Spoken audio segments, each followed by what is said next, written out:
नमस्कार दोस्तों, मैं अमित कुमार सिंह अन अकेडमी के इस लर्निंग प्लेटफॉर्म पे आपका स्वागत करता हूं। दोस्तों, आप यहां देखेंगे क्रैक यूपीएससी सीएससी। यह भारत का सबसे बड़ा लर्निंग प्लेटफॉर्म है। अगर आप हमारे चैनल यूपीएससी सीएससी हिंदी को जब सब्सक्राइब करेंगे तो आपको यहां मिलेगा daily live class, live test and quiz, structured course मिलेगा और अनलिमिटेड एक्सेस मिलेगा। मतलब आप एक ही वीडियो को कई बार देख सकते हैं और सुन सकते हैं। इसके लिए आपको क्या करना होगा? इसके लिए आपको डाउनलोड अन अकेडमी लर्निंग ऐप डाउनलोड करना पड़ेगा। दोस्तों, मैं अपने बारे में बता दूं कि मैं अमित कुमार सिंह दिल्ली विश्वविद्यालय से ग्रेजुएशन और पोस्ट ग्रेजुएशन किया हूं तथा विगत 5 वर्षों से दिल्ली और इलाहाबाद के विभिन्न कोचिंग संस्थानों से जुड़ा हुआ हूं तथा मैं हिस्ट्री, करंट अफेयर्स और स्टैटिक जीके पढ़ाता रहा हूं। मैं यूपीएससी का 2 बार और यूपीपीएससी का 3 बार इंटरव्यू दिया हूं तथा अन्य स्टेट पीसीएसओ का मैं लगातार परीक्षा देता रहा हूं। दोस्तों, आज अन अकेडमी एक ऐसा प्लेटफॉर्म है जहां भारत के सभी बेस्ट एजुकेटर जुड़े हुए हैं, चाहे वो किसी भी क्षेत्र से हैं। वो सभी आज अन अकेडमी के इस लर्निंग प्लेटफॉर्म से जुड़े हुए हैं, जहां आप अपने मनपसंद एजुकेटर से अपनी पढ़ाई कर सकते हैं और अपने जीवन को आप एक सार्थक दिशा आप दे सकते हैं। यहाँ पे दोस्त जो भी सिलेबस है यूपीएससी सीएससी हिंदी पे जो भी सिलेबस मिलेगा आपको, यहाँ पे कॉम्प्रिहेंसिव सिलेबस होगा। यहाँ पे जो भी सिलेबस है वो कॉम्प्रिहेंसिव सिलेबस है। अब यूपीएससी सीएससी जो ऑप्शनल सब्सक्रिप्शन रखा गया है वो रखा गया है 1 महीने की फी जो है वो है 5,000 रुपये, 6 महीने की फी जो है वो है 22,500 रुपये, 12 महीने की जो फीस है वो है 27,500 रुपये और 24 महीने की जो फीस रखी गई है वो रखा गया है 40,000 रुपये और 36 महीने का जो सब्सक्रिप्शन रखा गया है वो रखा गया है 50,000। लेकिन अगर आप हमारा कोड जो AKS001 हमारा कोड है, अगर आप इसको प्रयोग करते हैं तो आपको 10% की छूट मिलेगी और आपको 1 महीने की फीस 5,000 की जगह पे 10% छूट के साथ 4,500 रुपये देना होगा और 6 महीने की फीस 22,500 की जगह 10% छूट के साथ 20,250 रुपये और 12 महीने मतलब 1 साल की जो फीस है वो 27,500। अगर आप हमारा कोड AKS001 का प्रयोग करते हैं तो आपको 10% की छूट मिलेगी और आपको यह प्लान पड़ेगा 24,750 रुपये। अगर 24 महीने का आप प्लान लेते हैं तो आपको 10% छूट के साथ 36,000 रुपये देना होगा। अगर आप 36 महीने मतलब 3 साल का प्लान लेते हैं तो आपको मेरे कोड AKS001 के माध्यम से आपको 10% की छूट मिलेगी और आपको 50,000 की जगह पे 45,000 रुपया इसके लिए पेड करना होगा। इसके लिए क्या करना होगा? इसके लिए आपको हमारा कोड AKS001 इसके लिए आपको प्रयोग करना होगा। दोस्तों, यूपीएससी सीएससी हिंदी में 2 तरह का कोर्स है। यूपीएससी सीएससी हिंदी में 2 तरह का कोर्स है, एक है प्लस कोर्स और दूसरा है आइकॉनिक। सबसे पहले हम प्लस कोर्स में देखते हैं। 1 महीने का जो सब्सक्रिप्शन रखा गया है प्लस कोर्स में वो है 9,000 रुपये, 3 महीने का सब्सक्रिप्शन जो है वो है 22,500 रुपये, 6 महीने का सब्सक्रिप्शन जो है वो 40,500 रुपये, 12 महीने का जो सब्सक्रिप्शन रखा गया है वो रखा गया है 49,500 रुपये, 24 महीने का जो सब्सक्रिप्शन रखा गया है वो रखा गया है 72,000 रुपये और 36 महीने मतलब 3 साल का जो सब्सक्रिप्शन रखा गया है वो रखा गया है 90,000 रुपये। अगर आप हमारे कोड AKS001 का प्रयोग करते हैं तो आपको 10% का डिस्काउंट मिलेगा और आपको देना होगा 1 महीने का जो फी है वो देना होगा आपको 81,000 रुपये। 8100 9,000 की जगह पे 3 महीने की जो फीस है वो 22,500 की जगह पे 10% छूट के साथ 20,250 रुपये और 6 महीने की जो फीस है वो 40,500 की जगह पे 10% छूट के साथ 36,450 रुपये और 12 महीने मतलब 1 साल की जो फी है वो आपको देना होगा 44,550 रुपये और 24 महीने मतलब 2 साल की जो फीस है, अगर आप हमारा कोड AKS001 प्रयोग करते हैं तो आपको 10% की छूट मिलेगी और आपको 72,000 की जगह पे 64,800 रुपये देना होगा। और 36 महीने 3 साल की जो फीस है वह 90%, 90,000 की जगह पे 10% डिस्काउंट के साथ 81,000 रुपये आपको इसके लिए पेड करना होगा। इसके लिए आपको मेरा कोड AKS001 प्रयोग करना होगा। दोस्तों, इस कोरोना काल ने जिस तरह सरकारी नौकरियों का क्रेज बढ़ा दिया है, उसको देखते हुए हम कह सकते हैं कि बहुत ही नॉमिनल फीस है। आप बताइए, आपके 36,000 रुपए में आपको 3 साल तक अनअकैडमी के प्लेटफॉर्म पे सब कुछ पढ़ने को मिलेगा, प्रीलिम्स, मेंस, इंटरव्यू, हर चीज मिलेगा आपको। इसलिए आप लोग इसका फायदा उठाइए। और यह कोर्स उनके लिए है जो 1-2 साल से तैयारी कर रहे हैं लेकिन अभी वो सफलता की मंजिल से काफी दूर हैं। उनके लिए यह एक बहुत ही बेस्ट प्रोग्राम है। आप इसमें आप एडमिशन ले सकते हैं और अपने जीवन को आप एक सार्थक दिशा दे सकते हैं। दूसरा कोर्स जो है वो है आइकोनिक। दूसरा जो कोर्स है वो है आइकोनिक कोर्स। इसमें 12 महीने का जो सब्सक्रिप्शन रखा गया है वो है 69,500 रुपए। 24 महीने का सब्सक्रिप्शन है 1,60,000 रुपए और 36 महीने का जो सब्सक्रिप्शन रखा गया है वो है 1,41,000।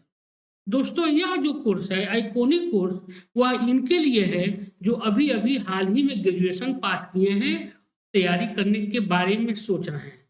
उनके लिए यह बहुत ही बेस्ट कोर्स है। आप इसमें जरूर एडमिशन लीजिए।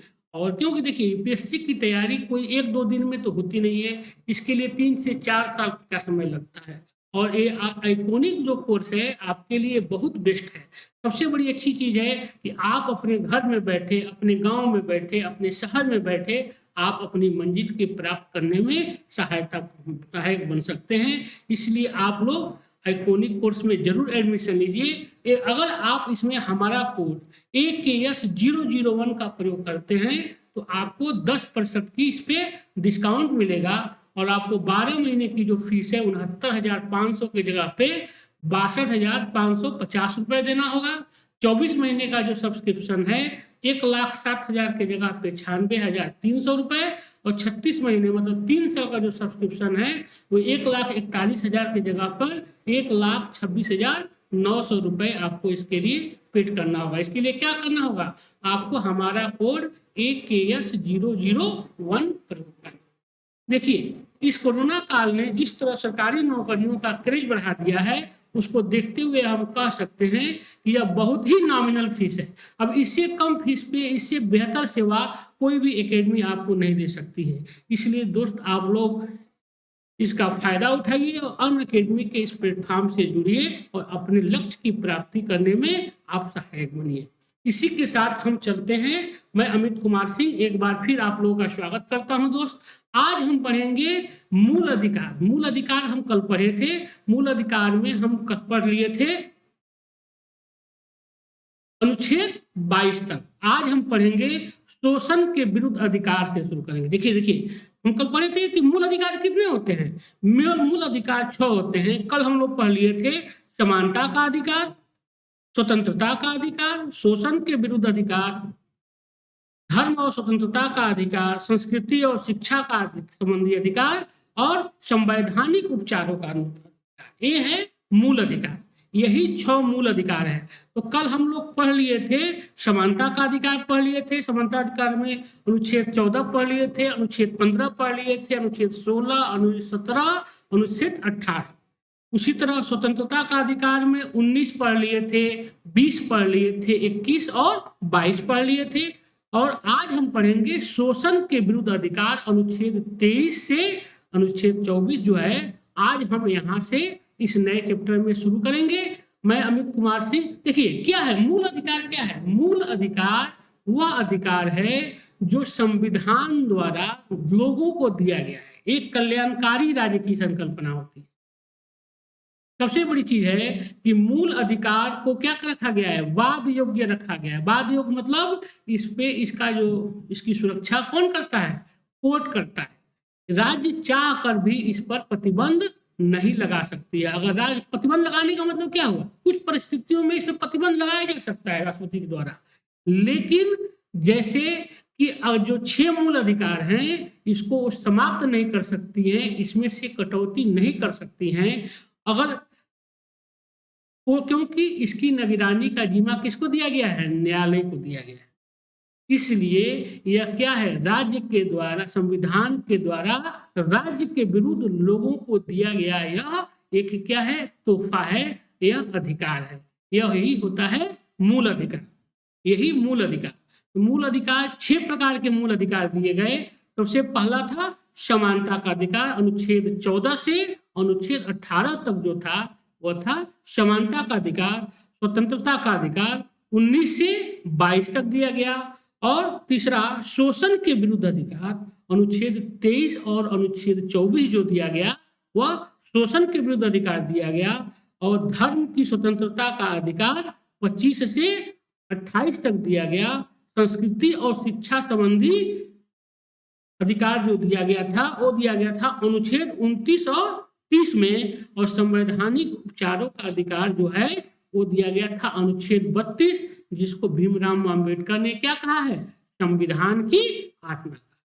इसी में 5 तरह के जो रीट का वर्णन अनुच्छेद 32 में ही हम लोग अभी आगे पढ़ेंगे। सबसे पहले हम देखते हैं कि शोषण के विरुद्ध अधिकार। शोषण के विरुद्ध अधिकार अनुच्छेद 23 और अनुच्छेद 24। अनुच्छेद 23 कहता है कि मानव के दुर्व्यापार तथा बलात् श्रम पर प्रतिषेध। अनुच्छेद 23 कहता है कि दुर्व्यापार मतलब क्या हुआ? मानव का क्या होना चाहिए? व्यापार नहीं होना चाहिए, बधुआ मजदूरी पर हो, बधुआ मजदूरी पर व्यापार उनका नहीं होना चाहिए, इस पे रोक करता है। और बलात् श्रम मतलब जबरदस्ती किसी के साथ कोई काम नहीं कराया जा, प्रतिषेध करता है अनुच्छेद 23। अनुच्छेद मानव के दुर्व्यापार और बलात् श्रम पर प्रतिषेध करता है अनुच्छेद 23। अनुच्छेद 23(1) के अनुसार इस अनुच्छेद में 3 तरह के शोषणों पर प्रतिबंध किया गया। सबसे पहला बलात् श्रम, मतलब किसी व्यक्ति की अगर कोई काम करने की इच्छा नहीं है तो उससे कोई जबरदस्ती काम नहीं कराया जा सकता।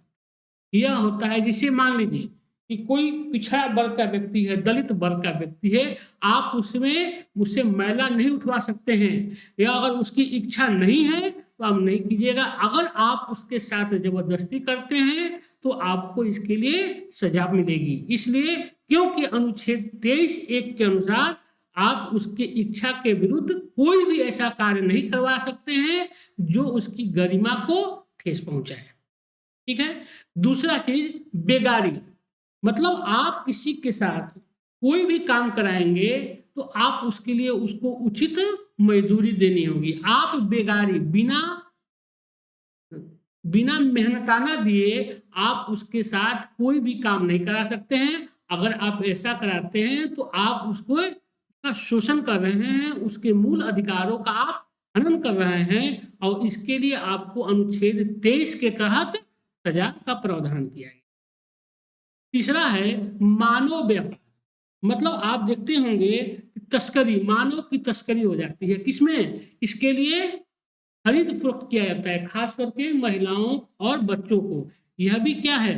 मानवाधिकार का उल्लंघन है, मानव के अधिकारों का उल्लंघन है। और अनुच्छेद 23(1) कहता है, इस पे वो प्रतिबंध लगाता है कि किसी भी मानव का व्यापार नहीं किया जा सकता है, चाहे वो महिला हो या बच्चा। यही अनुच्छेद 23(1) कहता है। तो है अनुच्छेद 24।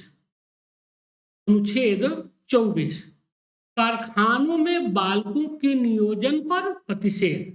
शोषण के विरुद्ध अधिकार में हम देखते हैं कि अनुच्छेद 24 जो है, 23 और 24 है शोषण के विरुद्ध अधिकार। तो सबसे पहला 23, जिसमें 3 तरह का किया गया है, मानव दुर्व्यापार, बलात् श्रम और क्या?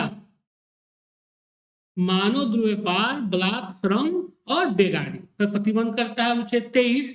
अनुच्छेद 24 कहता है कि कारखानों में बालकों के नियोजन पर प्रतिषेध, मतलब 18 साल से कम उम्र के बालक को हम किसी ऐसे खतरनाक कार्य में नहीं लगा सकते हैं जिससे उसका जीवन प्रभावित हो। इस पे प्रतिबंध किया गया है अनुच्छेद 24 के तहत।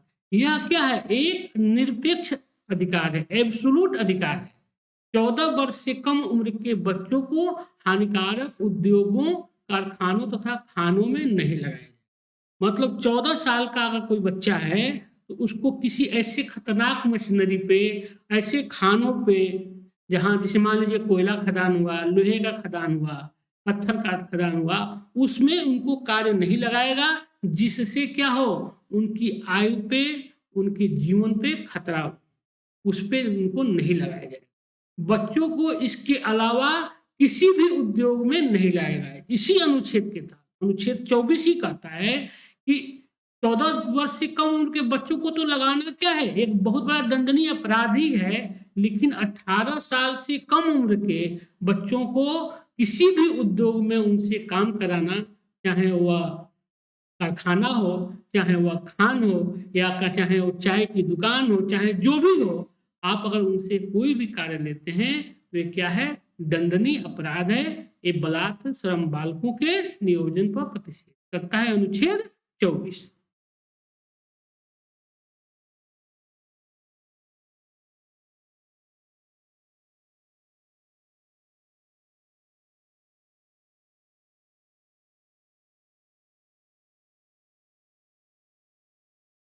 अब अगला जो है वो है धर्म की स्वतंत्रता का अधिकार, अनुच्छेद 25 से अनुच्छेद 28 तक। धर्म की स्वतंत्रता का अधिकार अनुच्छेद 25 से लेकर और अनुच्छेद 28 तक दिया गया है। यह है धर्म की स्वतंत्रता, स्वतंत्रता का अधिकार। धार्मिक मतलब क्या हुआ कि भारत में अनुच्छेद 25 से लेकर मूल अधिकार में कहा गया है कि सब लोग धार्मिक रूप से स्वतंत्र हैं। मतलब सभी व्यक्ति अपने धर्म के अनुसार अपना जीवन यापन करने के लिए वह क्या है, आजाद हैं, कर सकते हैं। अगर उन पे कोई प्रतिबंध करता है, इस पे रोक लगाता है, तो वह उनके मूल अधिकार का उल्लंघन होगा। तो सबसे पहले हम देखते हैं कि अनुच्छेद 25 क्या कहता है। अनुच्छेद 25, अनुच्छेद 25 अंतःकरण की स्वतंत्रता, धर्म के अबाध रूप से मानने, आचरण करने और प्रचार करने का अधिकार। मतलब हमारी अंतःकरण की स्वतंत्रता, मतलब हमारे मन के अंदर जो भी स्वतंत्रता उत्पन्न हो रही है, अगर मुझे यह लगता है कि मैं अभी जिस फिलहाल धर्म में हूँ यह हमारे जीवन को प्रभावित कर रहा है, तो हम इसको छोड़ के दूसरा धर्म अपना सकते हैं। इस पे हाँ, जबरदस्ती बलात् धर्म परिवर्तन नहीं, तो बलात् धर्म परिवर्तन पे प्रतिबंध है, लेकिन हम अपनी शिक्षा से अगर धर्म परिवर्तन करते हैं तो यह हमको आजादी, और हम अपने धर्म का अबाध रूप से मानते हैं और उसका प्रचार प्रसार करते हैं, इसकी भी आजादी है। लेकिन केवल इसमें क्या है, इसमें हम किसी के साथ अपना धर्म मानने के लिए किसी के साथ जबरदस्ती नहीं कर सकते हैं। इस पे रोक लगाता है कौन, अनुच्छेद 25। दूसरा है कि सभी व्यक्तियों को अंतःकरण के आधार पर धर्म को मानने, आचरण करने और प्रचार करने का अधिकार होगा। वही चीज हुआ, अनुच्छेद 25 कहता है कि सभी व्यक्ति अपने अंतःकरण की इच्छा के आधार पर धर्म को मानेंगे, उसका आचरण करेंगे और प्रचार करने का उनको अधिकार दिया। तीसरा, धार्मिक अधिकार के नाम पर लोक व्यवस्था, सदाचार एवं स्वास्थ्य के साथ खिलवाड़ नहीं किया जा सकता। मतलब कहने का मतलब क्या हुआ कि यह जो धार्मिक अधिकार दिया गया है, स्वतंत्रता के अधिकार में धार्मिक स्वतंत्रता का अधिकार अनुच्छेद 25 के तहत दिया गया है। हाँ, अब आपको इतनी भी स्वतंत्रता नहीं है कि आप किसी के स्वास्थ्य के साथ खिलवाड़ कीजिए, लोक व्यवस्था के साथ खिलवाड़ हो। अब जैसे सदाचार, स्वास्थ्य, जिसे मान लीजिए देखते होंगे आप लोग कि बहुत जगह क्या होता है, ऐसे धार्मिक आयोजन होते हैं जिसमें लोग आग पे चलते हैं, कुछ ऐसे चीजों को किया करते हैं, उस पर प्रतिबंध है, क्योंकि किसी का हानि नहीं होना चाहिए, इससे किसी के स्वास्थ्य के साथ कोई खिलवाड़ नहीं होना चाहिए। अगर इस तरह का कोई धार्मिक आयोजन होता है तो उस पर क्या किया जा सकता है, प्रतिबंध लगाया जा सकता है। यह आपके मूल अधिकार का हनन नहीं माना जाए। यह है अनुच्छेद 25। तीसरा, सामाजिक सुधार को धार्मिक आधार पर प्रतिबंध नहीं किया जा सकता। हिंदू मंदिरों को हिंदू समाज के सभी वर्गों के लिए खोला जाए। मतलब जो भी सामाजिक सुधार हो रहे हैं, सामाजिक सुधार जो भी हैं, जैसे मान लीजिए किसी बुराई के खिलाफ, किसी कुरीति के खिलाफ, उस पे उसको धार्मिक आधार पर प्रतिबंधित नहीं किया जाता। जैसे अभी आप लोग देखे होंगे कि जो सुप्रीम कोर्ट में जो मामला आया था 3 तलाक में कहना था मुस्लिम बुद्धिजीवियों का, मुस्लिम वर्ग के लोगों को, उलेमाओं का, कि यह क्या है, यह उनका अधिकार है, धार्मिक अधिकार है, उनके धार्मिक अधिकार का उल्लंघन हो रहा है क्योंकि 3 तलाक। लेकिन सुप्रीम कोर्ट ने काफी अध्ययन करने के बाद यह पाया कि 3 तलाक से कहीं भी उनके धार्मिक पे क्या स्वतंत्रता का उल्लंघन नहीं हो रहा है। इसीलिए इस बुराई को, इस कुरीति को, 3 तलाक की जो कुरीति है उसको सुप्रीम कोर्ट ने क्या कर दिया, प्रतिबंधित कर दिया। इसी आधार पर किया गया। दूसरा चीज है कि हिंदू मंदिरों में हिंदू समाज के सभी वर्गों के लिए खोला जाएगा। हम देखते हैं कि आजादी से पहले बहुत से ऐसे आंदोलन चले, जो दक्षिण भारत में नारायण गुरु का आंदोलन चला, चाहे गुरु वायुर आंदोलन चला, मंदिर प्रवेश आंदोलन चला। इसमें क्या था, मंदिरों में अछूत वर्ग के लोगों का प्रवेश प्रतिबंधित था, दलित वर्ग के लोगों का प्रवेश प्रतिबंधित था। जब संविधान का निर्माण हुआ तो सामाजिक धार्मिक स्वतंत्रता के अधिकार के तहत यह कहा गया कि मंदिरों में किसी भी व्यक्ति को, किसी भी मानव को, चाहे वो पुरुष हो चाहे स्त्री हो, उसके प्रवेश से उसको प्रतिबंधित नहीं किया जा सकता। अभी आप लोग को याद होगा कि इसी आधार पे सुप्रीम कोर्ट ने कुछ दिन पहले फैसला दिया कि शनि सिंगलापुर में महिलाओं के उस प्रवेश पर प्रतिबंध था, जिसको उन महिलाओं के फेवर में सुप्रीम कोर्ट ने फैसला दिया। इसी तरह सबरीमाला जो मंदिर विवाद है, इसी अनुच्छेद के तहत कोर्ट ने महिलाओं को प्रवेश करने का अधिकार दिया। लेकिन अभी यह चूंकि विवाद का विषय है, इसीलिए यह मामला अभी बड़ी खंडपीठ के पास विचाराधीन है। लेकिन हम लोग आशा करते हैं कि इसमें भी महिलाओं को प्रवेश का अधिकार जरूर मिलेगा, क्योंकि अनुच्छेद 25 के अनुसार सामाजिक सुधार को धार्मिक आधार पर प्रतिबंध नहीं किया जा सकता है तथा हिंदू मंदिरों में हिंदू समाज के सभी वर्गों के लिए खोला जाएगा। अगर सभी वर्गों के लिए खोला जाएगा तो उसमें महिलाएं भी आती हैं, तो आप उन्हें कैसे प्रतिबंधित कर सकते हैं? अगर आप उनको प्रतिबंधित करते हैं तो उनके अनुच्छेद 25 जो उनका धार्मिक स्वतंत्रता का अधिकार है, उसका कहीं ना कहीं उल्लंघन हो जाएगा। और इस तरह का उल्लंघन न हो, इसको निगरानी करने का अधिकार किसको दिया गया है? कोर्ट के पास है, इसलिए कोर्ट उनको न्याय दिलाएगा। तीसरा चीज है कि अनुच्छेद 25 की व्याख्या 2 तरह से की गई है। अनुच्छेद 25 की व्याख्या 2 तरह से की गई है। पहला, कृपाण धारण करना और साथ लेकर चलना सिख धर्म का अंग समझा जाए। अब जैसे मान लीजिए कि कृपाण धारण करना, आप देखे होंगे कि सिख लोग क्या करते हैं, कृपाण धारण करते हैं, तलवार धारण करते हैं और वो कटार लेके साथ में चलते हैं। यह उनका धार्मिक माना गया है, क्योंकि हम देखते हैं कि गुरु ग्रंथ साहिब में ऐसा वर्णन मिलता है।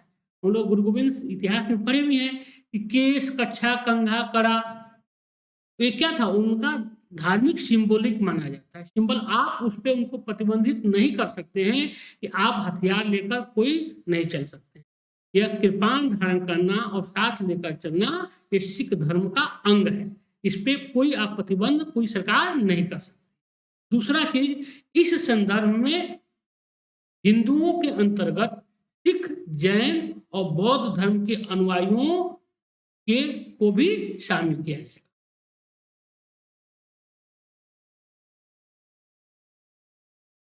अनुच्छेद 26 है धार्मिक मामलों के प्रबंध की स्वतंत्रता। अनुच्छेद 26 जो है वो है धार्मिक मामलों के प्रबंध की स्वतंत्रता, मतलब धार्मिक कार्यों के प्रबंधन का अधिकार। जिसे मान लीजिए कि कोई भी धर्म के लोग अगर कोई धार्मिक आयोजन करते हैं तो उसका प्रबंधन करने का उनको अधिकार है। उस पे सरकार उस पे कोई संस्था कोई हस्तक्षेप नहीं कर सकती है। अगर ऐसा कोई करता है तो अनुच्छेद 26 के तहत उनके धार्मिक मामलों के प्रबंध की स्वतंत्रता का, इस मूल अधिकार का हनन हो जाएगा। इस दूसरा चीज कि इसी अनुच्छेद के तहत क्या है, धर्मावलंबियों को धार्मिक संस्था अपनी स्थापना करने का अधिकार है, अपने धर्म का प्रचार करने का अधिकार है, यह इसमें दिया गया है। तीसरा, चल अचल संपत्ति के अर्जन एवं स्वामित्व का अधिकार है। मतलब इन संस्थाओं को, धार्मिक संस्थाओं को चल और अचल संपत्ति वो जुटा सकती हैं, उसके स्वामित्व पे अधिकार उन्हीं का होगा। इस पे राज्य के द्वारा कोई भी हस्तक्षेप नहीं किया जा सकता। और इन संपत्तियों को कैसे खर्च करेंगे, उसके प्रशासन का अधिकार भी उन्हीं के पास है। जैसे अभी आप लोग देखे होंगे कि बहुत से, अब इसे मान लीजिए कि दक्षिण में जो मंदिर है, विष्णु भगवान का मंदिर है, क्या कहते हैं उसको, बालाजी। बालाजी का जो मंदिर है वो क्या है, वो बहुत बड़ा ट्रस्ट है। वहां चूंकि काफी धन है और उस धन का आयोजन मंदिर समिति के द्वारा ही किया जाता है। उस धन का सरकार उस पे क्या कर सकती है, नहीं ले सकती है। क्योंकि अगर सरकार मंदिर का जो ट्रस्ट है, उसी ट्रस्ट के द्वारा उस धन का खर्च मानव कल्याण के लिए किया जाता है, शिक्षा पे किया जाता है, स्वास्थ्य पे किया जाता है और अन्य धार्मिक चीजों पे किया जाता है। सरकार चाह कर भी उस धन को नहीं ले सकती है। ये नहीं कि पता चला कि लोगों को ट्रस्ट को हटाकर और मंदिर के सभी धन को सरकार ले ली, ऐसा वो नहीं कर सकती है। क्योंकि अगर ऐसा करती है तो अनुच्छेद 26 के तहत उनके धार्मिक मामलों के प्रबंध की स्वतंत्रता का, इस मूल अधिकार का उल्लंघन हो जाएगा, जो क्या है, एक दंडनीय अपराध है। क्योंकि इसकी निगरानी कौन करता है, कोर्ट करता है। अनुच्छेद 27,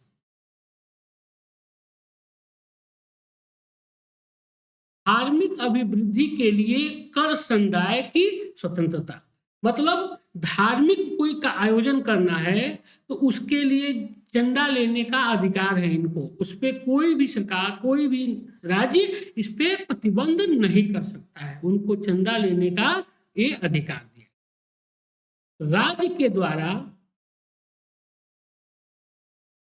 राज्य के द्वारा किसी धर्म विशेष के प्रोत्साहन के लिए किसी प्रकार का करारोपण नहीं किया जाएगा, परंतु किसी विशेष उद्देश्य से जो उस धर्म से संबंधित हो उसके लिए शुल्क वसूला जा सकता है। जैसे तीर्थयात्रा और हज यात्रा को सुविधा प्रदान करने हेतु शुल्क वसूल। अनुच्छेद 27 के तहत क्या है, धार्मिक अभिवृद्धि की तो स्वतंत्रता है, उसके लिए कर सकता है, लेकिन राज्य द्वारा किसी धर्म विशेष के प्रोत्साहन के लिए कोई भी कर नहीं लगाया जा सकता। क्योंकि क्या है कि भारत एक धर्मनिरपेक्ष राज्य है, इसका अपना कोई एक धर्म ही नहीं है और वह किसी भी धार्मिक आयोजन के लिए क्या कर सकता है, या किसी धर्म विशेष के प्रोत्साहन के लिए वो कोई भी ऐसा कर नहीं लगा सकता है जो लोगों को प्रभावित करे, अन्य धर्मों को प्रभावित करे। दूसरा चीज, हाँ, लेकिन अगर सरकार कुछ ऐसी व्यवस्था करती है जो लोगों के लिए कल्याणकारी हो, लोगों के हित में हो, तो वह उस पर शुल्क वसूल कर सकती है। जैसे तीर्थयात्रा, जैसे मान लीजिए मानसरोवर तीर्थ यात्रा कराती है सरकार, भेजती है, चाहे 5 धाम की यात्रा कराती है, चाहे हज यात्रा पर भेजा जाता है, यह क्या है, उस पर सरकार उनसे शुल्क वसूल कर सकती है। क्योंकि इसके लिए क्या करती है, सरकार उनको इसकी सुविधा भी देती है। इसके लिए सरकार उनको इसकी सुविधा भी देती है। तो अनुच्छेद 28,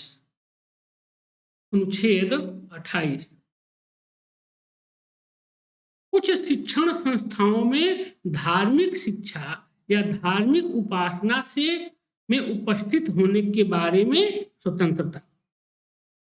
अनुच्छेद 28 है, कुछ शिक्षण संस्थाओं में धार्मिक शिक्षा और धार्मिक उपासना में, देखिए जैसे मान लीजिए कोई धार्मिक संस्था है, जैसे मान लीजिए कि हिंदू धर्म सरस्वती शिशु मंदिर में हम उसकी प्रार्थना में शामिल हो या न हो, या व्यक्ति की स्वतंत्रता को, व्यक्ति की इच्छा के ऊपर निर्भर करता है। या तो मान लीजिए कोई लड़का मदरसे के अंदर पढ़ रहा है अल्पसंख्यक वर्ग का, तो वह उसकी नमाज में अदा करेगा कि नहीं करेगा या उसकी इच्छा पे छोड़ा गया है। इसके लिए उनको क्या कर किया सकता है, जबरदस्ती नहीं किया जा सकता है। शिक्षण संस्थाओं के द्वारा उनकी उपासना उपस्थिति में होने के लिए उनको मजबूर नहीं किया जा सकता है। इस पर प्रतिबंध करता है कौन, अनुच्छेद 28। कुछ शिक्षण संस्थाओं में धार्मिक शिक्षा उपासना में उपस्थिति होने के बारे में स्वतंत्रता, मतलब वह उसकी इच्छा है, अगर उसकी इच्छा उसमें शामिल होने की है तो हो सकता है, नहीं होने की है तो नहीं हो सकता है, इसके लिए वो स्वतंत्र है। दूसरा, राज्य के द्वारा पूर्णतः संचालित शिक्षण संस्थाओं में किसी प्रकार की धार्मिक शिक्षा नहीं दी जाएगी। देखिए अल्पसंख्यक वर्गों के द्वारा जो संचालित, उसमें तो आप धार्मिक शिक्षा दे सकते हैं, लेकिन यह सरकार के द्वारा जो राज्य सरकारें, जो भारत सरकार जो संस्थाएं चला रही हैं, उसमें किसी भी तरह का धार्मिक शिक्षा का प्रयोजन नहीं किया जाएगा, धार्मिक शिक्षा नहीं दी जाएगी, क्योंकि राज्य का अपना कोई धर्म नहीं है और वह किसी एक धर्म को प्रोत्साहन नहीं दे सकता है। इसलिए अनुच्छेद 28 इस पे प्रतिबंध करता है कि राज्यों के द्वारा, सरकार के द्वारा संचालित संस्थाओं में धार्मिक शिक्षा नहीं दिया जा सकता है। किसी ट्रस्ट के द्वारा स्थापित शैक्षणिक संस्था में शिक्षा दी जा सकती है। मान लीजिए कोई ट्रस्ट है, और मान लीजिए कि हिंदू धर्म से बना हुआ कोई ट्रस्ट है, ऐसे मान लीजिए कि जैसे कि संघ के द्वारा चलाया जाता है सरस्वती शिशु मंदिर, उसमें वो कुछ धार्मिक शिक्षा दे सकते हैं, उनको ये अधिकार है। ट्रस्टों के द्वारा जो स्थापित हैं, या मुस्लिम ट्रस्टों के द्वारा जो स्थापित विद्यालय हैं, संख्यक विद्यालय, उसमें वो धार्मिक शिक्षा दे सकते हैं, लेकिन सरकार के द्वारा जो स्थापित विद्यालय हैं उसमें वो धार्मिक शिक्षा नहीं दे सकते।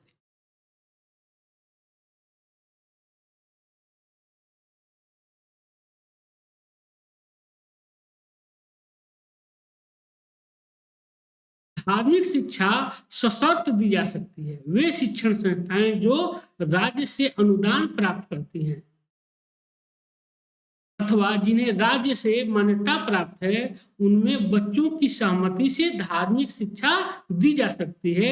यदि व्यक्ति अल्पवयस्क हो तो उनके अभिभावक की सहमति ली जाएगी। मान लीजिए कि धार्मिक शिक्षा एक शर्त दी जा सकती है, अगर सरकार के द्वारा कोई संचालित संस्थाएं हैं, राज्य के अनुदान के द्वारा चलती हैं, तो उसमें धार्मिक शिक्षा दिया जा सकता है, लेकिन इसके लिए क्या होगा, उसमें सभी बच्चों की सहमति होनी चाहिए। अगर बच्चा वो है, अवयस्क है, तो उसके गार्जियन की इसकी सहमति होनी चाहिए। अगर उसके गार्जियन की इसकी सहमति है कि नहीं बच्चा हमारा धार्मिक शिक्षा ले सकता है, तो वह संस्थाएं उनको धार्मिक शिक्षा दे सकती है।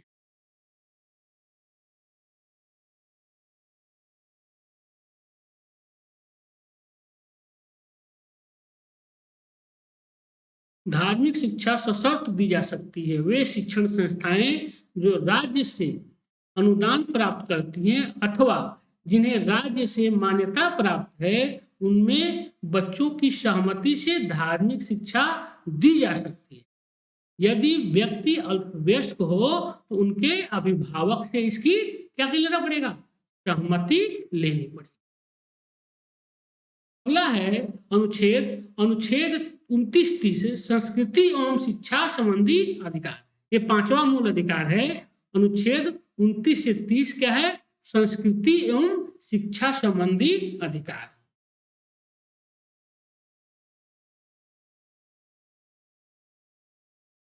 इसमें क्या किया गया, अल्पसंख्यक शब्द का संविधान में परिभाषा नहीं दिया गया।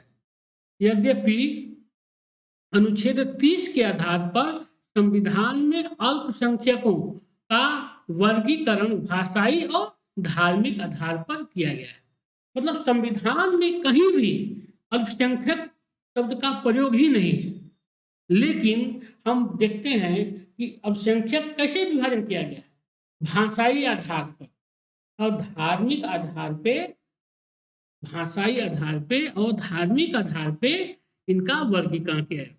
इसे भाषाई आधार पे, जिसे भाषाई आधार पर कैसे किया गया, जैसे मान लीजिए एक मुस्लिम धर्म है, जो उर्दू लोग बोलते हैं, या इन लोग जिनकी परसेंटेज कम है उनको हम लोग ये मान लिए कि वो क्या है, अल्पसंख्यक है। यदि अल्पसंख्यकों को राजनीतिक रूप से परिभाषित किया जाए तो मात्रात्मक रूप से अल्प संख्या में रहने वाले लोग अल्पसंख्यक कहलाएंगे, जिनकी आबादी 50% से क्या है, कम है। यदि अल्पसंख्यकों को राजनीतिक रूप से अगर परिभाषित किया जाए तो अल्पसंख्यक किसको कहते हैं, अल्पसंख्यक, जिनकी संख्या क्या है, बिल्कुल कम है, वो क्या है, अल्पसंख्यक माने जाते। अल्पसंख्यक आयोग ने भारत में मुस्लिम, ईसाई, सिख, बौद्ध, जैन और पारसी को क्या माना है, अल्पसंख्यक समुदाय के रूप में सम्मिलित किया है। मुस्लिम को, ईसाई को, सिख को, बौद्ध को और जैन को, इनको और पारसी को अल्पसंख्यक, क्योंकि इनकी आबादी क्या है, बहुसंख्यक वर्ग से कम है। अब अनुच्छेद 29 क्या कहता है, अनुच्छेद 29 है अल्पसंख्यक वर्गों के हितों का संरक्षण करता है। अनुच्छेद 29 के अनुसार अल्पसंख्यक वर्ग के जो भी हित हैं उस पर कोई उसका उल्लंघन न हो, इसकी देख रेख कौन करता है, अनुच्छेद 29 इनका ये संरक्षण प्रदान करता है। अब अनुच्छेद 29(1) क्या है, अनुच्छेद 29(1) भारत में नागरिकों के किन्हीं वर्गों को अपनी भाषा, लिपि एवं संस्कृति के संरक्षण का अधिकार। क्या कहने का मतलब हुआ, भारत में जो नागरिक हैं उनमें किसी भी वर्ग को अपनी भाषा का, अपनी लिपि का, अपनी संस्कृति को संरक्षण प्रदान करने का अधिकार होगा। वो चाहे इसके लिए क्या करें, कोई भी शिक्षण संस्थाएं स्थापित कर सकती हैं जिससे उनकी भाषा को, उनकी लिपि को और उनकी संस्कृति को सबल मिल सके, बल मिल सके। अनुच्छेद 19(2), अनुच्छेद 19(2) राज्य से वित्त पोषित प्राप्त किसी शैक्षिक संस्था में धर्म, जाति, मूल वंश के आधार पर भेदभाव नहीं किया जाएगा। अनुच्छेद 19(2) कहता है कि राज्य के द्वारा जो वित्त पोषित संस्थान है धार्मिक, मतलब उसमें क्या हो जाएगा, उसमें धर्म के आधार पर, जाति के आधार पर, मूल वंश के आधार पर भेदभाव नहीं किया जा सकता है। इस पे प्रतिबंध करता है। ये कहीं ना कहीं संस्कृति और शिक्षा संबंधी जो अधिकार दिए गए हैं उसका अगर इस पे प्रतिबंध होता है तो उसका उल्लंघन माना जाए। अनुच्छेद 30, अनुच्छेद 30 क्या कहता है, अनुच्छेद 30 शिक्षण संस्थाओं की स्थापना और प्रशासन का अल्पसंख्यक वर्गों का अधिकार है। मतलब इन चीजों को अक्षुण्ण रखने के लिए, अपनी संस्कृति को अक्षुण्ण रखने के लिए, अपने धार्मिक रीति रिवाज को अक्षुण्ण रखने के लिए अल्पसंख्यक जो संस्थाएं हैं, अल्पसंख्यक जो वर्ग है, अपने लिए अलग संस्थाओं का निर्माण कर सकता है।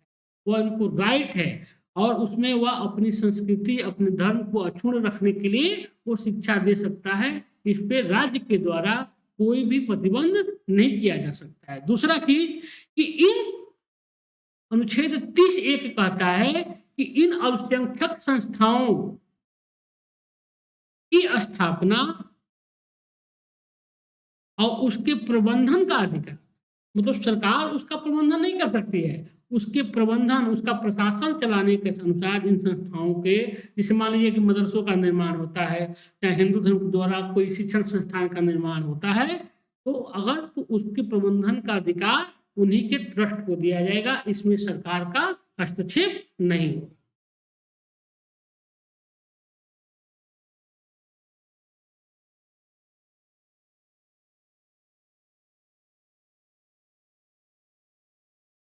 अल्पसंख्यक शैक्षिक संस्थाओं का आशय क्या है?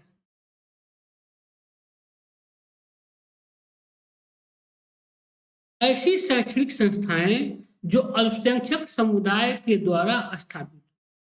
ये संस्थाएं दो प्रकार की हो सकती हैं, राज्य से अनुदान प्राप्त करने वाली और न प्राप्त करने वाली संस्थाएं। देखिए, दोनों तरह की हो सकती है। मतलब अल्पसंख्यक शैक्षिक संस्था का मतलब क्या हुआ? जो अल्पसंख्यक वर्ग के लोगों के द्वारा स्थापित किया गया। इसमें दो तरह का होता है। इसमें एक होता है कि जो राज्य के द्वारा अनुदान दिया गया, जैसे मान लीजिए कि राज्य के द्वारा जमीन दिया गया हो कोई अल्पसंख्यक विद्यालय खोलने के लिए, ये भी। और दूसरा होता है कि जो स्वयं अपने लिए निजी खोला जाए, जिसमें सरकार के द्वारा किसी तरह का कोई भी सहयोग सरकार से न लिया जाए।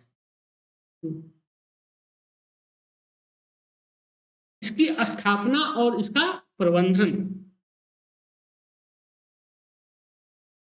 उच्चतम न्यायालय के अनुसार स्थापना और प्रबंधन के अधिकार में प्रवेश को प्रक्रिया निर्धारित करने का अधिकार भी सम्मिलित है।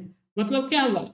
इन संस्थाओं के जो अल्पसंख्यक संस्थाएं जो स्थापित होंगी, इनके प्रबंधन का भी अधिकार और इसमें प्रवेश की प्रक्रिया क्या होगी, एडमिशन की प्रक्रिया क्या होगी, इसको भी निर्धारित करने का अधिकार उन्हीं ट्रस्टों को है। इसमें सरकार कोई भी हस्तक्षेप नहीं कर सकती। ये उच्चतम न्यायालय के पास गया था, उच्चतम न्यायालय का फैसला है। इस बात में उच्चतम न्यायालय ने कहा था कि अल्पसंख्यक शैक्षिक संस्था अपने समुदाय के विद्यार्थियों के प्रवेश के लिए एक अलग प्रक्रिया अपना सकती है, लेकिन बहुसंख्यक समुदाय के विद्यार्थियों के प्रवेश के लिए एक निष्पक्ष प्रक्रिया का निर्धारण करना होगा।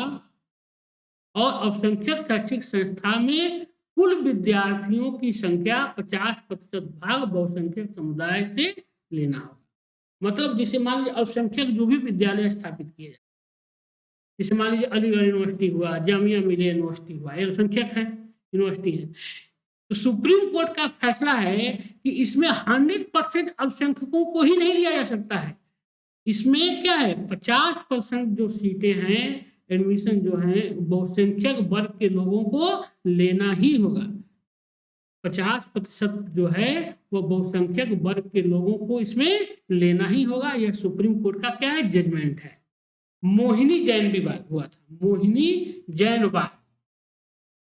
इस बाद में न्यायालय ने निर्णय दिया कि स्थापना और प्रबंधन के अधिकार में शुल्क निर्धारण का अधिकार सम्मिलित नहीं है और अल्पसंख्यक संस्थाओं के लिए शुल्क का निर्धारण सरकार द्वारा किया।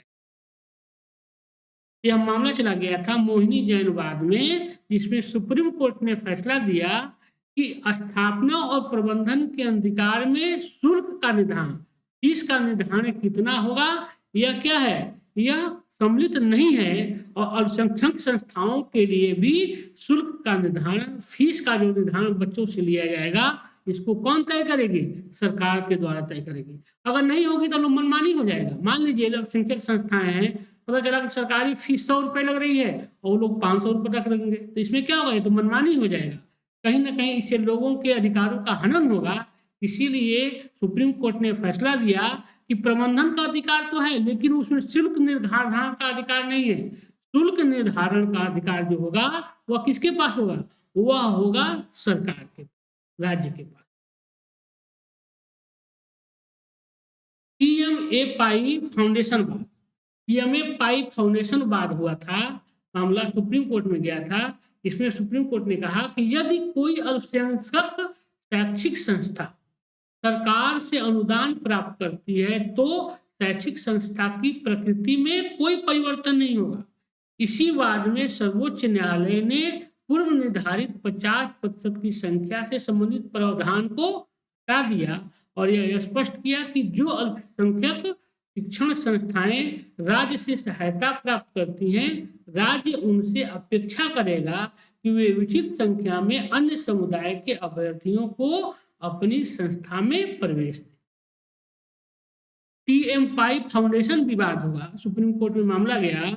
इस पे सुप्रीम कोर्ट ने जजमेंट दिया, वो अपने पुराने फैसलों को ही पलट दिया, जिसमें ये कहा गया था कि कम से कम 50% जो स्टूडेंट हैं वह अल्पसंख्यक समुदाय के बाहर से होने की चाहिए। उसने यह कहा कि जो संस्थाएं सरकार के द्वारा अनुदान प्राप्त की हैं उनको 50% का जो कोटा है इसको उसने समाप्त कर दिया, लेकिन कहा कि अल्पसंख्यक शिक्षण संस्थाओं को क्या है, राज्य से सहायता ले सकती हैं, लेकिन उनसे अपेक्षा रहेगी कि वह अन्य वर्गों के, अन्य समुदाय के अभ्यर्थियों को उचित संख्या में उन संस्थाओं में प्रवेश दें। मतलब उनके इच्छा पे छोड़ दिया गया, लेकिन कोर्ट ने यह विचार रखा कि उनके ऊपर छोड़ दिया गया, लेकिन ये कहा कि यह रखा कि उनको इतना रखना होगा अब उनके कि जिससे अन्य वर्गों के लोग हैं, जो अन्य समुदाय के लोग हैं, उनको भी उन संस्थाओं में प्रवेश मिल सके। 44वां संविधान संशोधन जो 1978 में, 44वां संविधान संशोधन 1978 द्वारा निम्नलिखित प्रावधान अनुच्छेद 30(1)(a) यदि किसी अल्पसंख्यक शैक्षिक संस्था की भूमि का अधिग्रहण राज्य सरकार द्वारा किया जाएगा तो उस संस्था को बाजार दर पर मुआवजा देना होगा। ये 44वां संविधान संशोधन हुआ, उसके तहत जोड़ा गया, 44वें संविधान संशोधन द्वारा जोड़ा गया कि अगर किसी अल्पसंख्यक संस्था की जमीन है, अगर सरकार उसको लेना चाहती है किसी कार्य के लिए, तो उसके लिए सरकार उसके लिए मनमाना मुआवजा नहीं तय करेगी, उस जमीन की देखेगी कि बाजार कीमत क्या है, बाजार भाव क्या है, उस हिसाब से उसको मुआवजा देना। ये कहता है अनुच्छेद 44वां संविधान संशोधन 1978 30(1)(a) में कहा गया। अनुच्छेद 31 जो है वो संपत्ति का अधिकार था, जिसको क्या कर दिया गया, निरसित कर दिया गया है। अनुच्छेद 31 जो था वो संपत्ति का भी, अनुच्छेद 30 तक क्या था, ये शिक्षा संस्कृति संबंधी था, संस्कृति और शिक्षा का अधिकार 29 और 30, 31 जो था वो था संपत्ति का अधिकार, जो 1978 से पहले तक क्या था, मूल अधिकार था, लेकिन इसको निरसित कर दिया गया। अनुच्छेद 31 को मूल अधिकार से बाहर कर करके क्या कर दिया गया, कानून विधिक अधिकार बना दिया। राज्य के नीति निर्देशक तत्व,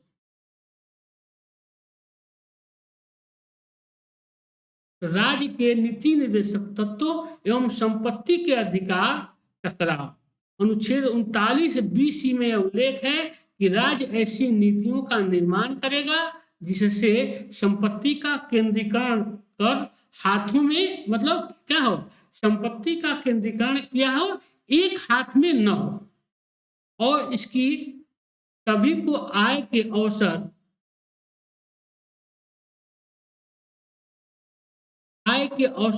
और परिस्थिति समानता प्राप्त।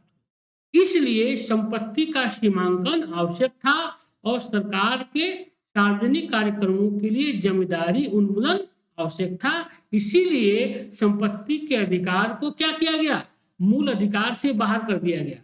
अगर मान लीजिए कि अगर मूल अधिकार में रहता तो लोग जमींदारी उन्मूलन का क्या करते, विरोध करते, क्योंकि इससे क्या था, भूमि जो था संपत्ति के रूप में वह कुछ खास लोगों के पास ही अधिकरण था। अगर इसको बाहर नहीं किया गया रहता तो जमींदारी उन्मूलन नहीं हो पाता। 44वां संविधान संशोधन 1978 जनता पार्टी सरकार द्वारा संपत्ति के अधिकार को मौलिक अधिकारों की सूची से, वर्तमान समय में इसकी जो स्थिति है संपत्ति के अधिकार की, वो है संपत्ति का अधिकार एक वैधानिक अधिकार, विधिक अधिकार। भाग 12 अनुच्छेद 300(a) बहुत बार परीक्षा में पूछा गया है। अनुच्छेद भाग 12 और 300(a) के तहत इसका अभिप्राय है कि अब संपत्ति के अधिकार के उल्लंघन के आधार पर कोई भी व्यक्ति सीधे उच्चतम न्यायालय नहीं जा सकता। अगर यह मूल अधिकार में रहता तो अगर सरकार के द्वारा इस तरह का कोई भी कदम उठाया जाता तो वह व्यक्ति सुप्रीम कोर्ट जा सकता था, क्योंकि मौलिक अधिकारों के संरक्षण का जिम्मा किसको दिया गया है, कोर्ट के पास। अब है अंतिम जो सबसे अंतिम मूल अधिकार है वो है अनुच्छेद 32 संवैधानिक उपचारों का। अनुच्छेद 32 संवैधानिक उपचारों का अधिकार। इसी को डॉक्टर भीमराव अंबेडकर ने क्या कहा है? संविधान की आत्मा माना। अनुच्छेद 32 को डॉक्टर भीमराव अंबेडकर ने संविधान की आत्मा माना। संवैधानिक उपचारों के तहत न्यायालय द्वारा प्रदान की जाने वाली इसमें रीटें रखी गई। पहला है बंदी प्रत्यक्षीकरण। संवैधानिक उपचार मतलब अगर लोगों के अधिकारों का हनन होता है, उल्लंघन होता है, तो कोर्ट के द्वारा किस तरह से लोगों की सहायता की जाएगी, यही अनुच्छेद 32। उसका उपचार कैसे किया जाएगा, लोगों के जो हनन हुआ है उसी को अनुच्छेद 32 के तहत रखा गया है, जिसमें पहला है बंदी प्रत्यक्षीकरण, दूसरा जो है परमादेश, तीसरा है अधिकार परीक्षा, और चौथा है प्रतिषेध, और पांचवा है उत्प्रेरण। अब अनुच्छेद 32 संवैधानिक उपचारों का अधिकार। संवैधानिक उपचारों के तहत न्यायालय द्वारा प्रदान की गई ये रीटें हैं। सबसे पहला है बंदी प्रत्यक्षीकरण। इसके तहत क्या किया गया है? अनुच्छेद 32 केवल मूल अधिकार ही नहीं है, बल्कि मूल अधिकारों के क्रियान्वयन का माध्यम भी है। मतलब अगर अनुच्छेद 32 क्या है, जितने भी मूल अधिकार दिए गए हैं 14 से लेकर सब 32 के आधार उसमें है। 32 सबको संरक्षण प्रदान करता है।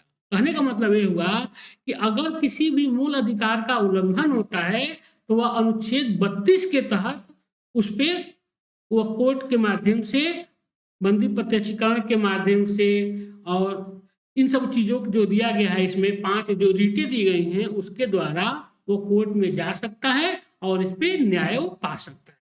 डॉक्टर भीमराव अंबेडकर ने अनुच्छेद 32 को संविधान का क्या माना है? हृदय एवं आत्मा, सोल एंड कॉन्स्टिट्यूशन माना है, सोल ऑफ कॉन्स्टिट्यूशन माना है। न्यायालय द्वारा प्रदान की गई रीटें, पहला है बंदी प्रत्यक्षीकरण, हैबियस कॉर्पस। इसका अर्थ है कि व्यक्ति को सशरीर उपस्थित करना। अगर मान लीजिए कि किसी व्यक्ति को गिरफ्तार कर लिया जाता है किसी अपराध के लिए, तो यह 24 घंटे के अंदर उसको क्या करना होगा? सशरीर कोर्ट के सामने उपस्थित करना अनिवार्य है। यह दिया गया है अधिकार अनुच्छेद 32 के तहत बंदी प्रत्यक्षीकरण, हैबियस कॉर्पस के तहत रखा गया। यह सरकार एवं व्यक्ति दोनों के विरुद्ध जारी किया जा सकता है। हैबियस कॉर्पस जो है यह सरकार और व्यक्ति दोनों के विरुद्ध जारी की जा सकती है। इससे व्यक्तिगत स्वतंत्रता की रीट कहा जाता है। उनके विरुद्ध नहीं जिन्हें न्यायालय दंडित कर चुका है। मतलब यह उनके खिलाफ नहीं किया जा सकता है जिनको पहले ही न्यायालय क्या कर दिया हो, दंड दिया जा चुका है। इनके विरुद्ध नहीं जो निवारक नजरबंदी में बंद है। बंदी प्रत्यक्षीकरण के लिए रेस जुडिशिया का सिद्धांत लागू नहीं होता है, जिस पर पहले मतलब यह उस पे क्या होता है, बंदी प्रत्यक्षीकरण का जो मामला है यह उस पे लागू नहीं होता है जिस पर पहले ही कोर्ट अपना निर्णय दे चुकी है। परमादेश, दूसरा है मैंडेमस, परमादेश। इसका अर्थ है कि हम आदेश देते हैं न्यायालय द्वारा किसी भी प्राधिकारी, अधिकारी, सरकार या न्यायिक निकायों के विरुद्ध इस रीट को जारी किया जाता है। परमादेश जो है यह कोर्ट के द्वारा जारी किया जाता है। मतलब अगर कोई गया है व्यक्ति कोर्ट में, अगर कहता है कि उसके उल्लंघन हुआ है अधिकारों का, तो कोर्ट यह आदेश जारी करती है कि हम आदेश देते हैं। मतलब कोर्ट के द्वारा यह जारी किया जाता है। यह किसी के खिलाफ हो सकता है, सरकार के खिलाफ भी हो सकता है, किसी प्राधिकारी के खिलाफ हो सकता है, अधिकारी के खिलाफ हो सकता है, या किसी के खिलाफ भी कोर्ट के द्वारा जारी किया जा सकता है। जो लोक कर्तव्य या कानूनी दायित्व का पालन करने से इनकार करते हैं, राष्ट्रपति एवं राज्यपाल के विरुद्ध यह रीट जारी नहीं किया जा सकता। मान लीजिए सरकार जो है, अगर कोर्ट को यह लगता है, मान लीजिए कि दिल्ली में पेड़ गिर गया और कोई व्यक्ति उस पर दब के मर गया, तो यह कोर्ट खुद इस पे एक आदेश जारी कर सकता है और यह एमसीडी से वो पूछ सकता है कि उसने अपने कर्तव्यों का दायित्व ठीक से क्यों नहीं निभाया। जब अगर पेड़ सूखा हुआ था तो उसको काट कर उसको हटाना चाहिए था, और उसकी गलती के कारण जो क्या हुआ, एक्सीडेंट हो गया और व्यक्ति की मृत्यु हो गई, उसके जीवन का अधिकार का उल्लंघन हो गया। जीवन का अधिकार भी तो मूल अधिकार है, तो वह उस पर क्या करती है उस पर वह कोर्ट कार्रवाई कर सकता है, इसके तहत परमादेश के तहत आदेश जारी कर। तीसरा है कुवारंटो, अधिकार परीक्षा। अधिकार परीक्षा कुवारंटो, इसका अर्थ है कि किस अधिकार से, मान लीजिए यदि किसी सार्वजनिक पद पर कोई व्यक्ति अवैध रूप से आसीन हो तो यह रिट जारी किया जाता है। मान लीजिए कोई ऐसा पद है जिसपे वह व्यक्ति आसीन नहीं हो सकता है, वह उस पद के योग्य नहीं है, तो कोर्ट इस रीट के माध्यम से, कोवारंटो के माध्यम से, अधिकार परीक्षा के माध्यम से पूछ सकती है कि उसको किस अधिकार से उस पद पे नियुक्त किया गया है। यही होता है कोवारंटो। जैसे मान लीजिए कि डीजीपी बनाना है एक वरिष्ठ आईपीएस अधिकारी को, और एक डीएसपी को अगर बना दिया जाए डीजीपी, तो यह क्या हो जाएगा, यह कोर्ट उनसे, सरकार से यह पूछ सकती है कोवारंटो के तहत उसको किस अधिकार से उसको यह पद दिया गया है। तो यह रीट होती है कौन, कोवारंटो। ये रीट किसी निजी पद पर आसीन व्यक्ति के विरुद्ध जारी नहीं किया जा सकता। चौथा है उत्प्रेरण मंगा लेना। उच्चतम न्यायालय किसी निचली अदालत से किसी मामले को सुनवाई के लिए अपने पास मंगा सकती है। चौथा जो है उत्प्रेरण। उत्प्रेरण मतलब क्या होता है, जैसे मान लीजिए कि कोई मामला है वह चल रहा है निचली अदालत में, अगर ऊपरी अदालत को यह लगता है कि उस मामले को वह अपने पास कर ले, तो वह स्वतः संज्ञान के द्वारा उस मामले को वो अपने पास मंगा सकती है, यह उसको अधिकार है। यह रीट तब जारी होती है जब निचली अदालत ने उस मामले पर फैसला नहीं दिया है, यह निर्णय उत्तरवर्ती चरण में दिया जाता है। मतलब अगर उसे फैसला दे दिया है तब तो मामला आगे चला जाएगा, लेकिन अगर निचली अदालत उस पर फैसला नहीं दी है तो सुप्रीम कोर्ट उसको अपने पास मंगा सकती है। जैसे अयोध्या मामले को हाई कोर्ट से सुप्रीम कोर्ट अपने पास मंगा लिया। पांचवा है प्रतिषेध। प्रतिषेध का मतलब क्या होता है, मना कर देना, प्रोविजन, प्रतिषेध।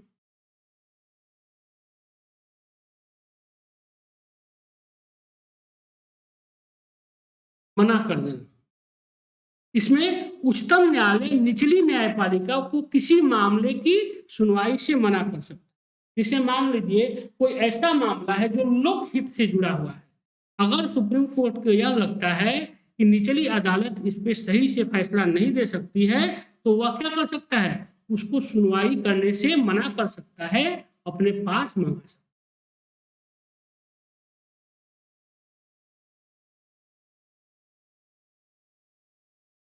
यह रीट तब जारी की जाती है जब मामला निचली अदालत में क्या हो, लंबित हो। प्रतिषेध हमेशा निर्णय के पूर्ववर्ती चरण में दिया जाता है। मतलब यह तभी दिया जाएगा यह अभी फैसला नहीं हुआ रहेगा। फैसला अगर हो जाता है तब यह रीट जारी नहीं की जा सकती है। अगर यह मामला कोर्ट के अंदर विचाराधीन है तभी यह रीट जारी की जा सकती है।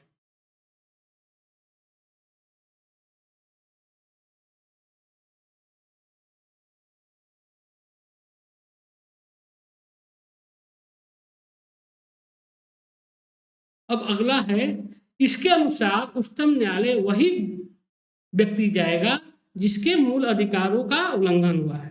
मतलब इसके तहत क्या है, इसके तहत वही व्यक्ति कोर्ट जा सकता है जिसके मामलों का उल्लंघन हुआ है। कोई दूसरा व्यक्ति किसी रीट के द्वारा नहीं कर सकता है।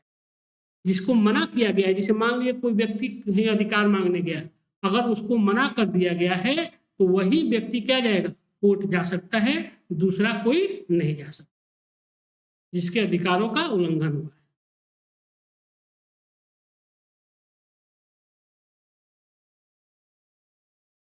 इसकी कमी यह थी कि यह प्रक्रिया महत्वपूर्ण थी, न्याय नहीं। पहला, उच्चतम न्यायालय के द्वारा 1980-90 के दशक में वादी प्रतिवादी प्रक्रिया में बदलाव लाए।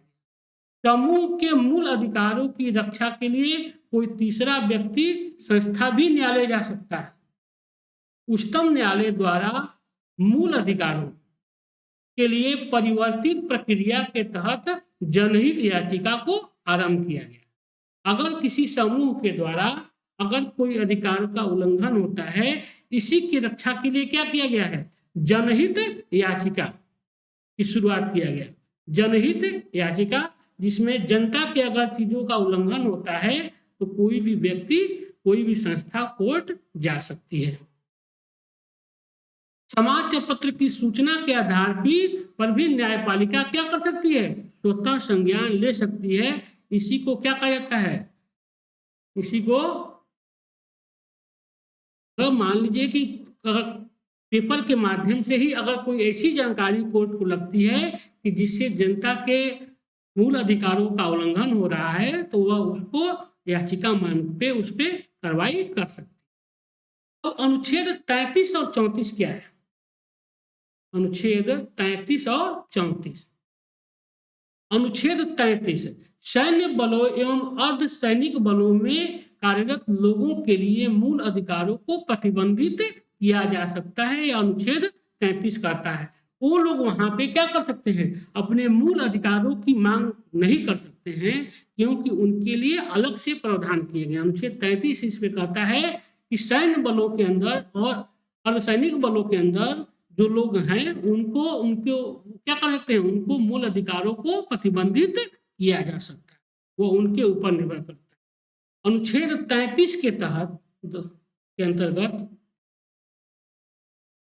मूल अधिकारों को प्रतिबंधित करने के लिए संसद के द्वारा विधि का निर्माण किया जाएगा, विधानसभा के द्वारा नहीं।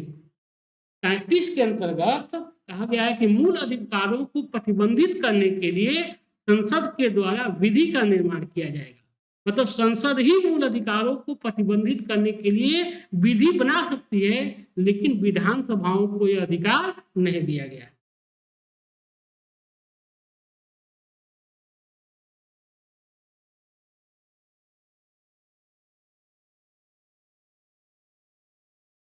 अनुच्छेद 34 अनुच्छेद 34 यदि किसी क्षेत्र में सैन्य अधिनियम मार्शल लॉ लागू हो तो उस क्षेत्र के लिए मूल अधिकारों को स्थगित किया जा सकता है। उदाहरण के लिए सशस्त्र बल विशेषाधिकार कानून मतलब आस्था, armed force special power act. मतलब मान लीजिए कि कोई ऐसा क्षेत्र अशांत क्षेत्र है, जिसे मान लीजिए कि जम्मू कश्मीर का कुछ क्षेत्र हुआ, पूर्वोत्तर का कुछ क्षेत्र है जहां आस्था कानून लागू है, जहां आस्था कानून मतलब armed force special power act 1958 लागू है। उस क्षेत्र के लोग अपने उनके मूल अधिकारों को क्या किया जा सकता है, प्रतिबंधित किया जा सकता है, वह उसके लिए कोर्ट नहीं जा सकते हैं। अनुच्छेद 34 यह कहता है। इस कानून के तहत सैन्य बलों को कुछ विशेष अधिकार मिल जाते हैं, जैसे लोगों की तलाशी करना, आवागमन पर रोक लगाना आदि। अगर मान लीजिए कि अगर यह नहीं रहता 34 के तहत अगर यह नहीं अलग से प्रावधान किया गया रहता तो लोग बात पे चले जाते कोर्ट और कि मेरे मूल अधिकारों का उल्लंघन, मुझे कहीं भी आने जाने से रोका जा रहा है, मेरी जबरदस्ती तलाशी ली जा रही है। लेकिन देश की सुरक्षा को सर्वोपरि मानते हुए इसके लिए अलग से संविधान निर्माताओं ने अनुच्छेद 34 के तहत इस प्रावधान को इससे अलग रखा। लेकिन जो मानवाधिकार कार्यकर्ता हैं इसका प्रबल विरोध करते हैं। किसका? अनुच्छेद 34 का। ऐसे कानूनों का प्रयोग अपवाद ही रूप में होता है, होना भी चाहिए, क्योंकि यह सुनिश्चित किया जाना चाहिए कि इसके द्वारा क्या हो, मानव अधिकारों का हनन शून्य हो, कम से कम कुछ मूल अधिकारों का प्रभाव। अनुच्छेद 35 केवल संसद को कुछ विशेष मूल अधिकारों को प्रभावी बनाने के लिए कानून बनाने की शक्ति प्रदान करता है। यह अधिकार राज्यों के विधानमंडल को प्राप्त नहीं है। यह व्यवस्था सुनिश्चित करती है कि भारत में मूल अधिकारों एवं उनके उल्लंघन पर दंड व उनके प्रकार में एकरूपता हो। इस दिन में अनुच्छेद 35 निम्नलिखित व्यवस्था संसद के पास, विधानमंडल माने संसद के पास, निम्नलिखित में से कानून बनाने का अधिकार।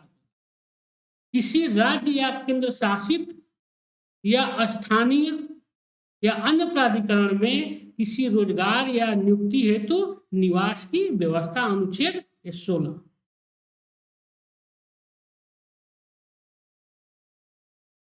अब हम देखेंगे कि महिलाओं मंदिरों में प्रवेश के लिए महिलाओं का मौलिक अधिकार।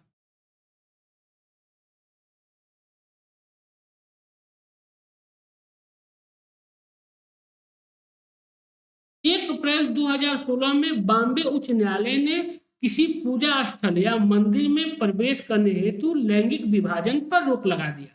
हम बताए ना, अभी बताए थे कि शनि सिंगलापुर मंदिर में महिलाओं का प्रवेश क्या था, वर्जित था। इसको बॉम्बे हाई कोर्ट ने यह क्या किया, स्वतंत्रता के अधिकार का हनन मानते हुए कि मंदिर में प्रवेश से किसी भी मानव को रोका नहीं जा सकता है, उसके तहत इसको प्रतिबंधित कर दिया और उसमें मंदिर प्रवेश में की आज्ञा दी गई।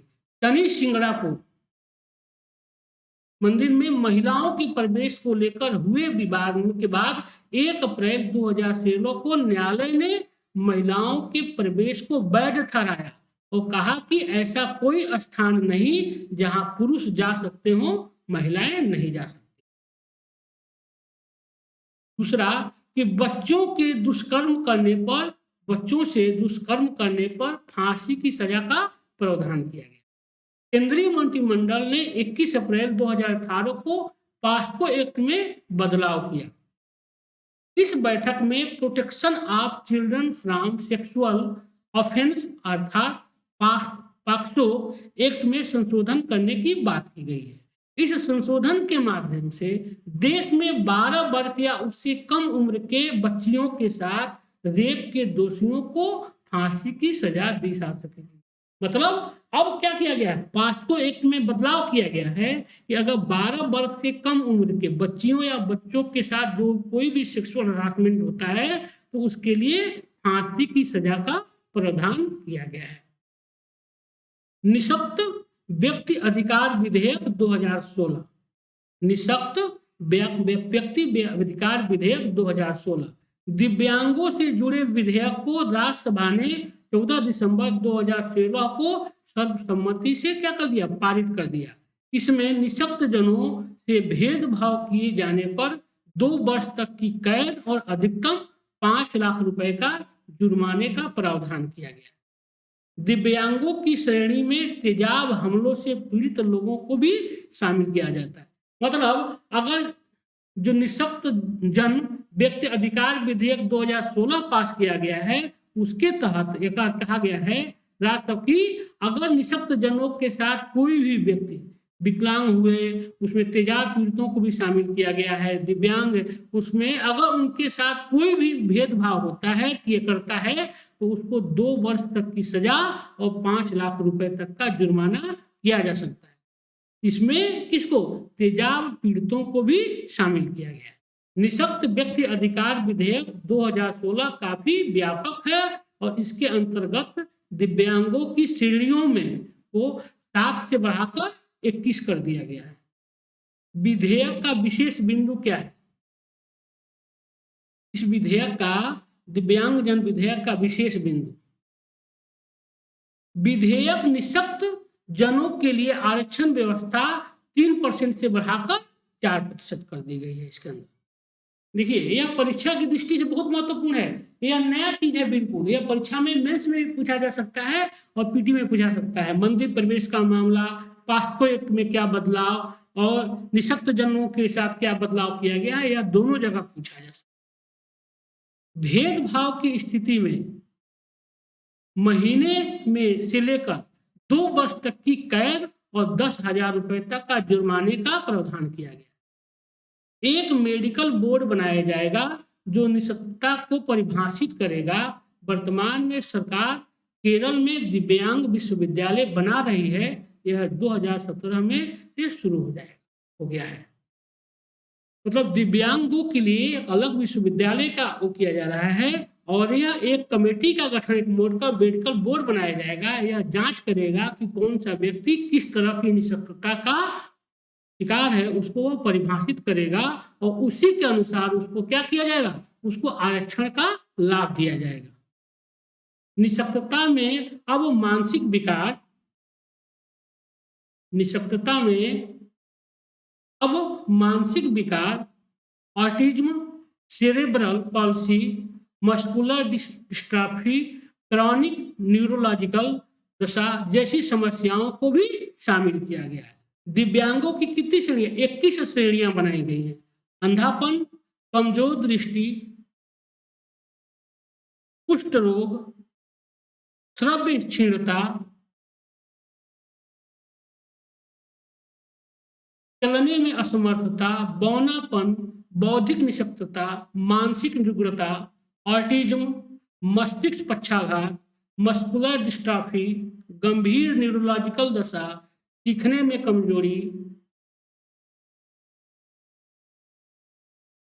मल्टीपल स्क्लेरोसिस, वाचन और भाषा संबंधी निःशक्तता, थैलीसीमिया, हीमोफीलिया, सिकल सेल रोग, निःशक्तता, तेजाब हमले से पीड़ित और पार्किंसन रोग, इतने को शामिल किया गया है। किसमें?